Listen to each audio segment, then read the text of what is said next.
தான் சார்ந்த சாதிக்காக கூடிய தமிழன், தான் சார்ந்த மதத்திற்காக கூடிய தமிழன், தான் சார்ந்த கட்சிகளுக்காக கூடிய தமிழன், வணங்குகிற சாமிக்காக கூடிய தமிழன், முதலாக தான் பிறந்த தமிழர் என்கிற இனத்திற்காக கூடியிருக்கிறான் என்பது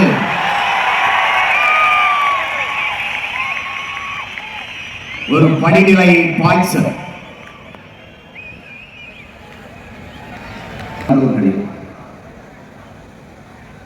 நாளைய எம் தமிழ் சமூகத்தை வலிமையான வளமையான ஒரு எழுச்சி மிகுந்த புரட்சிகரமான தமிழ் சமூகமாக மாற்றி படைக்க காத்திருக்கிற இளைய தலைமுறை புரட்சியாளர்களே,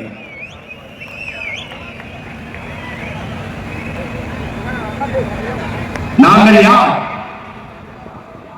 உங்கள் பிள்ளைகள். இங்கு கூடியிருப்பவர்கள் தலைவர்கள் தொண்டர்கள் என்று கூடவில்லை. நாங்கள் தமிழர்கள், ஒரு தாயின் பிள்ளைகள் என்ற உணர்வோடு கூடியிருக்கிறோம். நாங்கள் உங்களிடமிருந்தே உங்களுக்காக வந்தவர்கள், எங்களுக்காகவும் வந்தவர்கள், எங்களின் அடுத்த தலைமுறை பிள்ளைகளுக்காக வந்தவர்கள்.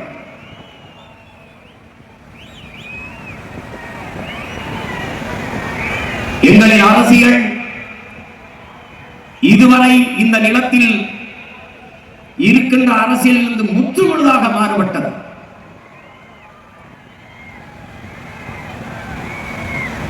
அரசியல் என்பது ஒரு வாழ்வியல் என்ற புரிதலோடு இந்த களத்திற்கு வந்த பிள்ளைகள் நாங்கள். ஒரு மனிதனின் பிறப்பிலிருந்து இறப்பு வரை அனைத்தையும் தீர்மானிப்பது அரசு.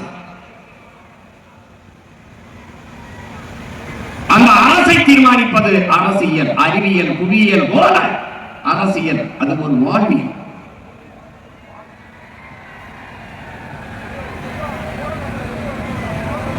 எமக்கான மூச்சுக்காற்றை நாங்களே சுவாசிப்பது போல, எமக்கான உணவை நாங்களே எடுத்து உண்பது போல, எமது உரிமையை, எமது விடுதலையை நாங்களே போராடி பெறுவது என்ற உயர்ந்த நோக்கோடு களத்திற்கு வந்த பிள்ளைகள் உங்கள் பிள்ளைகள்.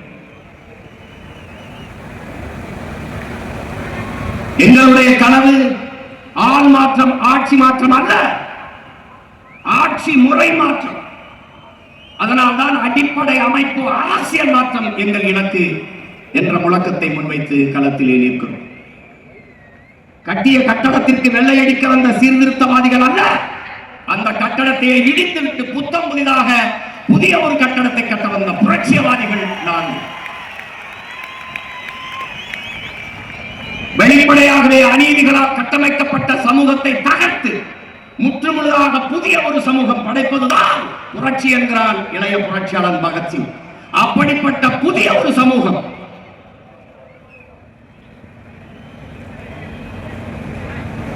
இங்கே அரசியல் என்பது கட்சி அரசியல், தேர்தல் அரசியலாக கட்டமைக்கப்பட்டிருக்கிறது. மக்களுக்கான அரசியல் இல்லை. இங்கே செய்தி அரசியல், விளம்பர அரசியல் இருக்கிறது. சேவை அரசியல், செயல் அரசியல் இல்லை.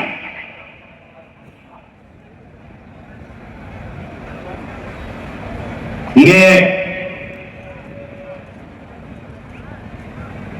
உங்கள் பிள்ளைகள் எங்களின் கனவு, எங்களின் இலக்கு, எங்கள் திருநாட்டில் எங்கள் நல்லாட்சியில் பசி, பஞ்சம், ஊழல், லஞ்சம், கொலை, கொள்ளை, சாதிய இழிவு, தீண்டாமை, அடக்குமுறை, ஒடுக்குமுறை, பெண்ணிய அடிமைத்தனம், பாலியல் வன்கொடுமை, வன கொள்ளை, மது, மத போதை, இது ஏதுமற்ற புதிய ஒரு தேசம் செய்வோம், மக்கள் புரட்சியாவதை உறுதி செய்வோம் என்ற பெருங்கனவோடு களத்திற்கு வந்தவர்கள்.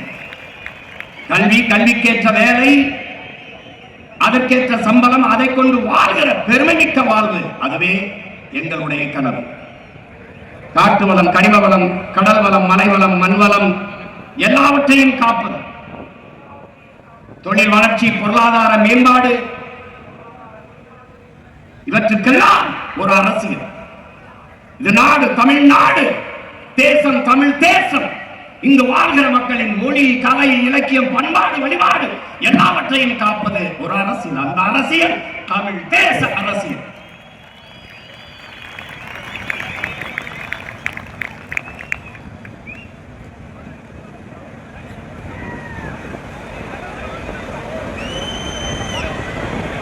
கொள்கை தெளிவு, குழப்பமில்லா முடிவு.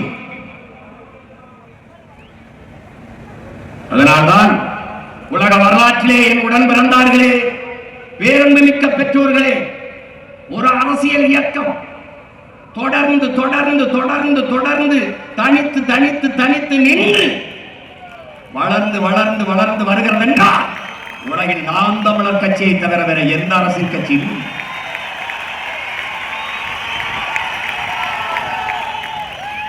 2016 வெறும் 4.5 லட்சம் வாக்குகள், 1.1 விழுக்காடு. மற்ற கட்சிகள் எல்லாம் இருந்த இடம் தடம் தெரியாமல் போயிருக்கு. ஆனால் கொண்ட உறுதி, லட்சிய சுமை தொடர்ந்து தொடர்ந்து தொடர்ந்து அடுத்து அடுத்து தனித்து தனித்து நின்று எவரோடும் சமரசம் இல்லை. நீங்கள் எல்லா தேர்தலிலும் தோற்றதை போல இங்கே யாருக்காவது தோற்றவர்கள் போல தெரிகிறதா? இல்லை. மேலும் மேலும் அதே அதே அதே வெறியோடு என்கிறார் ஐயா இறையன் அவர்கள். அப்படி அடிபட்ட புலி மட்டுமல்ல, அடிமைப்பட்ட இனமும் கூட எழுந்து நிற்கிறோம். 5வது முறையாக ஒரு அரசியல் கட்சி எந்த சமரசம் செய்து சீட்டுக்கும் நோட்டுக்கும் பேரம் பேசாது தனித்து நின்று தேர்தல் களத்திலே நிற்கிறது என்றால் அது இந்திய துணை கண்டத்திலே நாம் தமிழர் கட்சி மட்டும்தான்.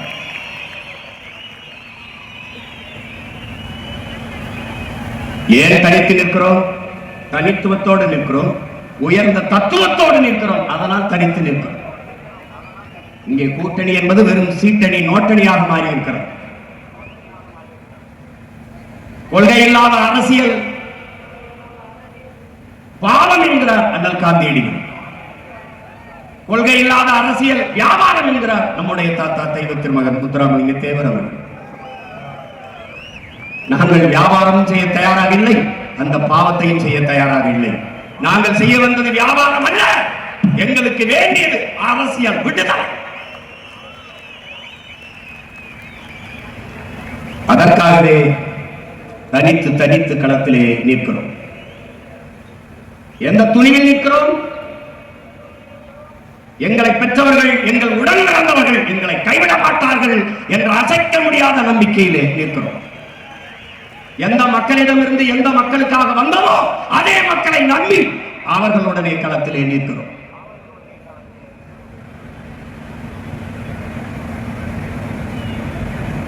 அறிவார்ந்த தமிழ் சமூகத்தின் பிள்ளைகளே,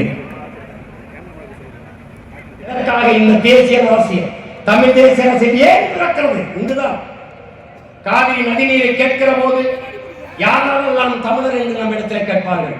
காவிரி நதிநீர் இருக்கிற போது கன்னடனுக்கு தெரியும் யாரெல்லாம் தமிழர் என்று. சரியாக அவன் வீட்டை கொளுத்துவான், அவன் நிலத்தை அழிப்பான், அவன் கடையை நொறுக்குவான், தமிழ்நாட்டிலிருந்து வந்த பேருந்தை நொறுக்குவான், அடித்து விரட்டுவார்கள். சொந்த நாட்டிலே அகதி போல மூட்டை முடிச்ச தூக்கி கொண்டு நடந்து வந்தார்கள். காட்சி இன்னும் இருக்கிறது.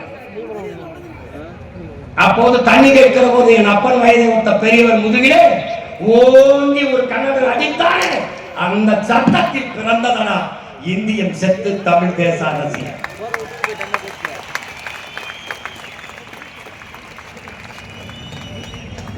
கச்சத்திலே எடுத்துக் கொடுத்தது யார்? இந்தியம், காங்கிரஸ், அம்மையார் இந்திரா காந்தி. கொடுக்கும் போது ஆட்சியில் இருந்து கைகட்டி வேடிக்கை பார்த்தது யார்? திராவிடம், திமுக, ஐயா கருணாநிதி அவர்கள். எப்படி? கச்சத்தீவு எனக்கென்றால் கடல் தூரம் அதிகம், கச்சத்தீவு அவனுக்கு என்றால் அவனுக்கு கடல் தூரம் அதிகம். எல்லை தாண்டி வருகிறான் வருகிறான் என்று இதுவரை 850 மீனவனை சுட்டே கொண்டிருக்கிறார். இன்றும் சிறைக்குள் நம்மவர்கள். படகை பறிக்கிறான், அரசுமை ஆக்கிறான், ஏலம் விடுகிறான், மலையை கிழிக்கிறான். எப்படி? அப்பனுக்கு முன்பு மகனை, மகனுக்கு முன்பு அப்பாவை நிர்வாணப்படுத்தி அடிக்கிறான். மீனின் அடுக்கு ரத்தத்தை குடி குடி என்று சொல்லி அடிக்கிறான். தன் நாட்டு குடிகளை கொன்று வதிக்கிற ஒரு ராணுவத்திற்கு பயிற்சி கொடுத்து, பணமும் கொடுத்து, ஆயுதம் கொடுத்து அதை நட்பு நாடு என்று உலகத்தில் எந்த நாடு பாராட்டும்? என் நாடு பாராட்டுகிறது. கச்சத்தீவை கொடுக்கும் போது வேடிக்கை பார்த்து நின்றவர்கள் கச்சத்தீவை கொடுத்தது தவறு என்று வாதித்தவன் ஒரே ஒரு வீரமகன் நம்முடைய தாத்தா முக்கையத்தவர் மட்டும்தான்.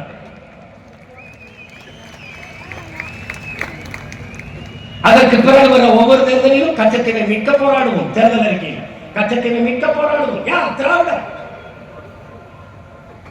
நாம வந்த பிறகு தீவிரமாக மிக்க போராடுவோம். ஒரு தீவிரத்தை சேர்த்துக் கொண்டார்கள். ஏன்? தமிழ் தேசிய அரசியல் எழுச்சி விடுது, அதை விட்டக்கூடாது. அதனால தீவிரமாக இப்ப பாரு, அந்த கச்சத்தீவை மீட்பு என்பது தேர்தல் அறிக்கையில் இல்லை. இந்த தேர்தல் அறிக்கையில் வராது. ஏன் வராது? கேட்க வந்திருக்கா. ஏன் இவனால மீட்காம என்ன பண்ணிட்டு இருந்த? 18 ஆண்டுகள் தொடர்ச்சியாக இந்திய அமைச்சரவையில் இருந்த நீ மீட்காம என்ன பண்ணி கொண்டிருந்த? கேள்வி வரும். எடுத்து கொடுத்த காங்கிரஸோட எதற்கு கூட்டணி என்ற கேள்வி வரும். ஒரு சொட்டு தண்ணி தர முடியாது என்று சொல்ல காங்கிரஸோட எதற்கு கூட்டணி என்ற கேள்வி வரும். கச்சத்தீவை கொடுத்ததுதான். திருப்பி எடுக்க வேண்டிய பேச்சுக்கு இடமில்லை என்று உச்சநீதிமன்றத்தில் தொடுக்கப்பட்ட வழக்குக்கு பதிப்பளி தாக்கல் செய்தது காங்கிரஸ். பாரதிய ஜனதா ஆட்சியில் இருக்கும் போது இதே வழக்கு அதே பதில் எப்படி கொடுக்கப்பட்டது கொடுத்ததால் திருப்பி எடுக்க வேண்டும் என்ற பேச்சுக்கு இடமில்லை. ரெண்டு கட்சியும் ஒரே நிலைப்பாடு. கச்சத்தீவை திருப்பி எடுக்க முடியாது, மீனவர் வாழ்முறையை பாதுகாக்க முடியாது. இந்த நிலைப்பாடு கொண்ட கட்சிகளோடு மாறி மாறி இந்த ரெண்டு திராவிட கட்சிகளும் கூட்டு அதற்கு இந்த தேர்தலை நாம் எல்லோரும் வைக்க வேண்டும் பெரிய வேட்டு.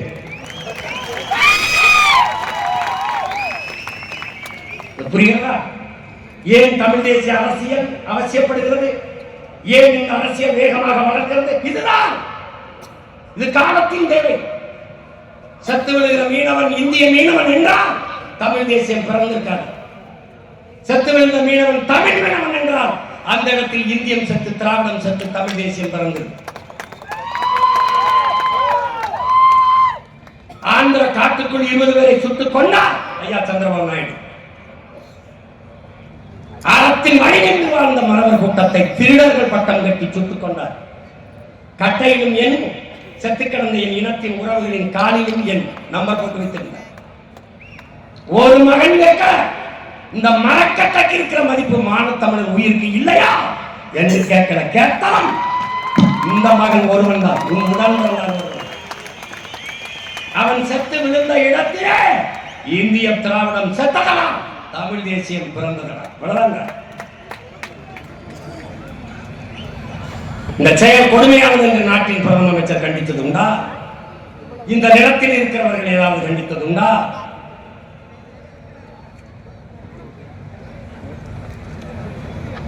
ஒரு தேசிய இனம் 50,000 ஆண்டுகளுக்கு மூத்த இனம். எங்களில் சின்ன சின்ன இனங்கள் எல்லாம் விடுதலை பெற்று பெருமையோடு வாழ்கிற போது 13 கோடி மக்கள் தொகையை கொண்ட பெருத்த மூத்த ஒரு தேசிய இனம் எங்களுக்கென்று ஒரு தனித்த தாயகம் அடையக்கூடாதா?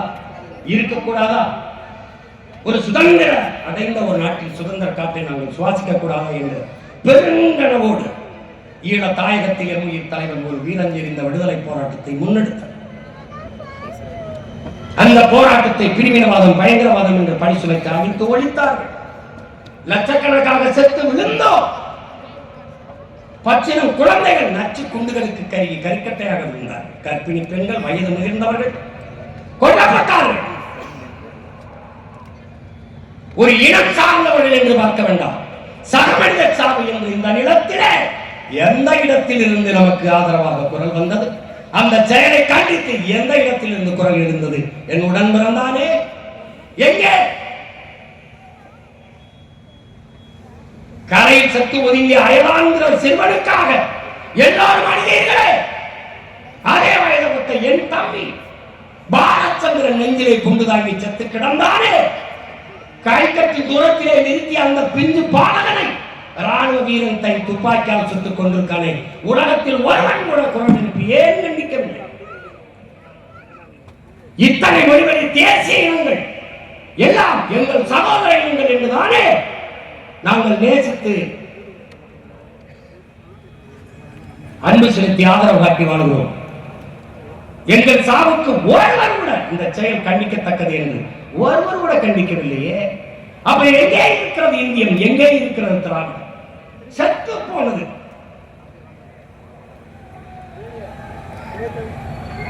அந்த இடத்தில் தான் தமிழ் தேசியம் பிறக்கிறது உடன் பிறந்தவனே, அந்த இடத்தில் தான்.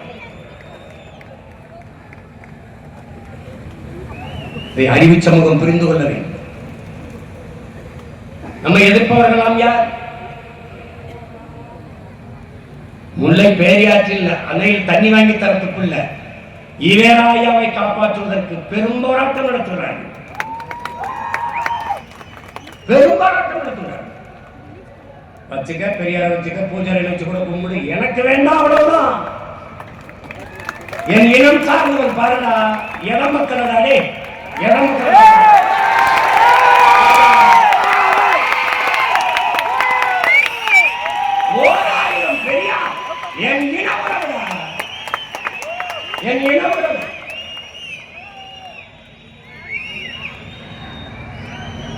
அம்பேத்கருக்கு முந்தி சிந்தித்தவன் என் பாட்டன் அயோத்திதாசன். சம பங்கு என்பதை ஏற்கவில்லை, உரிய பங்கு என்று பேசியவன் என்னுடைய பாட்டனோட அயோத்திதாசன். எப்படி சமபங்கு சரியாக இருக்கும்? நீ 12 காலமாக மாளிகையில் வாழ்கிறாய், நான் மண் குடிசையில் இருக்கிறேன். நான் கல்வி மறுக்கப்பட்ட சமூகத்திலிருந்து வந்திருக்கிறேன். நீ 11 ஆண்டுகளாக கல்வி மறுக்கப்படாத சமூகத்திலிருந்து வருகிறாய். நீனும் நான் ஒன்றால் எப்படி உரிய பங்கு? அவர் பேசி சிந்தித்து எழுதி பல ஆண்டுகள் கழித்து தண்டா அதே கருத்தை அம்பேத்கர் வலியுறுத்தினார். எதனால் நாங்கள் குறைந்தவர்கள்? உலகிற்கு அறிவை கடன் கொடுத்த இனத்தை மக்களிடம்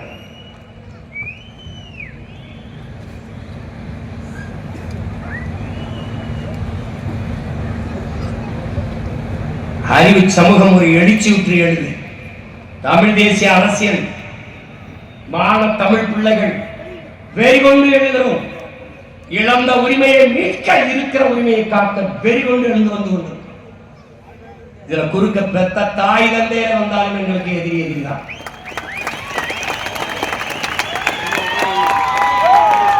பன்னெடுங்காலமாக பசித்து கிடக்கிற புலி வெறி கொண்டு வேட்டைக்கு வரும்போது எதிர்த்து எவன் வந்தாலும் அடிதான்.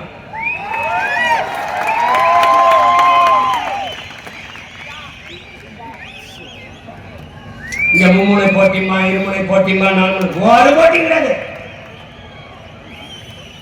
அந்த 3 கட்சிகளும் ஒரே போட்டி நிற்குது. நாம் தமிழர் கட்சி வேற போட்டி நிற்குது.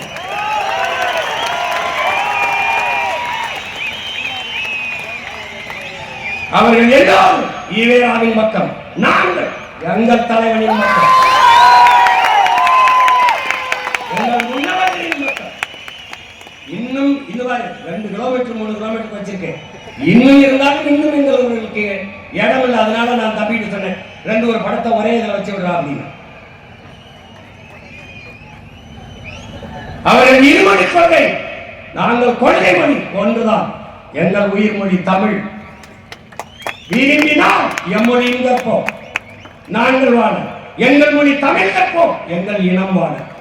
இது எங்கள் கோட்பாடு. அவர்கள் இலவசம், இலவசம். நாங்கள் இலவசம் இல்லை. இலவசம் பெற வேண்டிய ஏழ்மை வறுமை நிலை இல்லாது என் இனத்தின் மக்களை வாழ்க்கை தரத்தை உயர்த்தும். அவர்கள் திராவிடர்கள், நாங்கள் தமிழர்கள். இங்க திராவிடமும் தமிழ் தேசியம் ஒன்றல்ல. அது தமிழ் தேசியத்தின் புண்ணு திராவிடம். அது கண்ணல்ல புண்ணு. இது ஒரு சாப்பாடு, திமுக ஒரு சாப்பாடு, அதிமுக ஒரு சாப்பாடு. ரெண்டையும் வந்து கூட்டாஞ்சோறு மாதிரி ஒரு சாப்பாடு கொண்டுட்டு அது ஒரு சாப்பாடு. இவர்கள் எப்படி கூப்பிடுவார்கள்? எப்படியாவது திமுகவை ஆட்சியில் இருந்து அப்புறப்படுத்தி விட வேண்டும், வாங்கள் எல்லோரும் ஒன்னா நிற்போம். இவர்கள் எப்படியாவது பிஜேபி வரவே விடக்கூடாது, அதனால் அந்த கூட்டணியை தோற்கடிக்க வேண்டும், வாங்கள் எல்லாரும் ஒன்னா நிற்போம். நாங்கள் இந்த ஆட்சி பிடிக்கவே இல்லை, இந்த ஆட்சியை அப்புறப்படுத்த வேண்டும் அதிமுக, அதிமுகவை அப்புறப்படுத்த வேண்டும் திமுக. நாங்கள், நீங்க 2 பேருமே சொல்றது சரிதான்.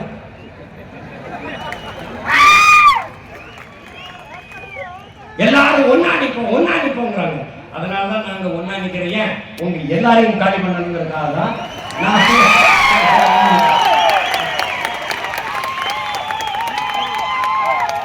இவர்கள் அரசியல் கோட்பாடு.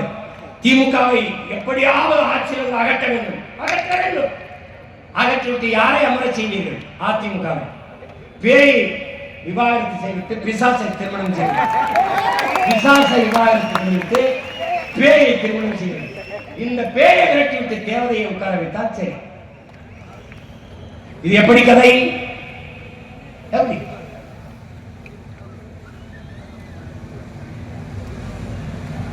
நபிகளாட்ட கேட்கிறாங்க, நபிகளே இந்த தீமையை எப்படி ஒழிப்பீர்கள் என்று. நன்மையை வைத்துத்தான் என்கிறார். அதனால்தான் உங்கள் பிள்ளைகள் எப்பக்கம் சாயாது. நெருப்பை வைத்து அணைக்க முடியாது, அதுக்கு ஒரு தண்ணீர் தேவை. தீமையை வைத்து ஒழிக்க முடியாது, அங்கு ஒரு நேர்மை தேவை. அந்த நேர்மையான ஆற்றலாக தமிழ்நாட்டில் உங்கள் பிள்ளைகள் தவிர்த்து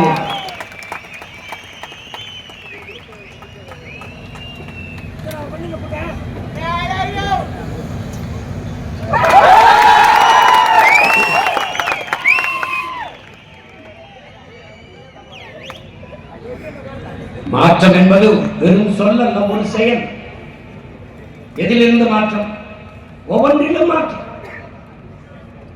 ஊழல் லஞ்சம் அது தடுத்து உண்மை நேர்மையான நிர்வாகம். இலவசம் அது வளர்ச்சி திட்டம் அல்ல, ஒரு வீழ்ச்சி திட்டம், வெறும் கவர்ச்சி திட்டம். இலவசம் பெற வேண்டிய ஏழ்மை வரை நீங்கள் இல்லாத மக்களின் வாழ்க்கை தரத்தை உயர்த்துவதுதான் தொலைநோக்கு. 1 லட்சம் கோடியை வட்டி கட்டுகிறது நமது அரசு. 3 லட்சம் கோடி தான் நிதிநிலையே. ஒவ்வொரு பட்ஜெட்லயும் அவர் ஒதுக்குற நிதியே 3 லட்சம் கோடி தான். அது 1 லட்சம் கோடி வட்டியே கட்டுறாங்க. இப்ப நமக்கு என்ன ஒரு கேள்வி வருது? 10 லட்சம் கோடி கடனை பெற்ற நமது நாடு எந்த ஒரு நலத்திட்டத்தை சிறப்பாக நிறைவேற்றி முடித்திருக்கிறது? சொல்லு. ஏதாவது ஒன்று. கல்வி ஆகச்சிறந்த கல்வியை கொடுத்து விட்டோம். ஏழை பணக்காரன் உயர்ந்தவன் தாழ்ந்தவன் என்று பாகுபாடு. மருத்துவம் எல்லாருக்கும் சரியாக சமமாக கொடுத்தாச்சு. போக்குவரத்து பாதை போக்குவரத்து சிறப்பாக தடையற்ற மின்சாரம் தேசத்தின் குடிகளுக்கு எல்லாருக்கும் கொடுத்தாச்சு. குடிநீர் விநியோகம் பகிர்ந்தளிப்பு சரியாக தூய குடிநீர் கொடுத்தாச்சு. இப்படி ஏதாவது வேலைக்கலையாத இளைஞன், பாடுக்கலாத குழந்தை, கல்விக்கே என்னாத மாணவன், இதுதான் என் கனவு இந்தியா என்ற மகிழ்ச்சி. அது அடிமை இந்தியா. ஆனால் விடுதலை பெற்ற இந்தியாவில் 80 ஆண்டுகள் ஆயும் இன்னும் அதே முழக்கம். எப்படி? தமிழ்நாடு தேர்தல் ஆணையத்தில் தேர்வு எழுதிவிட்டு மட்டுமே நன்கு உடன் பிறந்தார்களே 70 லட்சம் பேர் பணிக்காக காத்திருக்கிறார். இந்த 70 லட்சம் பேருக்கு எப்படி வேலை கொடுப்பான்? எப்படி கொடுப்பார்? எங்களுக்கு ஒரு கோட்பாடு இருக்கிறது என் பெற்றோர்களே. நீர் வயிறு உயிர் அறிவு பயன் வளர்ச்சி, இதான் எங்களுடைய ஆட்சி முறை. நீர் என்ன? நீர்வள பெருக்கம். நீரின்றி அமையாத உலகு. தண்ணீரின் தேவையில் தண்ணீரைவு எங்கள் திட்டம். நீர் வந்துச்சு, அதுக்கப்புறம் வயிறு பசி வந்தால் 10 மறந்து போகும். மானம் குடிப்பிறப்பு தானம் தவம் எல்லாம் போயிடும். கல்வி எல்லாம் போயிடும். இனி மனுஷரோட இருக்க மாட்டான் என்கிறார் அறிவு மூதாட்டி. அப்ப பசி என்ற சொல் என் தேசத்தில் இல்லாம ஒழிக்கணும். என்ன பண்ணுவாய் சீமா? நானே வேளாண்மை செஞ்சிருவேன். வேளாண்மையை அரசு பணியாக மாற்றிடுவேன். தற்சார்பு பசுமை தாய்மை பொருளாதார கொள்கையை முன்னிறுத்தினேன். வேளாண்மை சார்ந்த பொருளாதாரம், அதனால் பசுமை பொருளாதாரம். ஆடு மாடு வளர்த்தல், நெசவு செய்தல், பட்டுப்பூச்சி வளர்த்தல், தேனீக்கள் வளர்த்தல், மீன் வளர்த்தல், வாத்து வளர்த்தல் எல்லாம் அரசு பணி.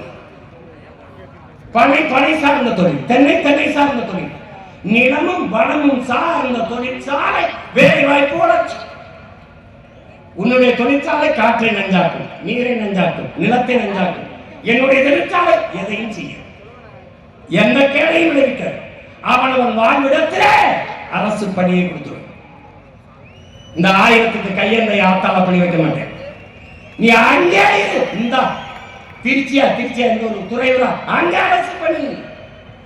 எங்கே கனி? சேலமா? எடப்பாடியா? இந்த அங்கேயே என்ன வருது? மாம்பழத்திலிருந்து வர தொழிற்சாலை, பலாப்பழம்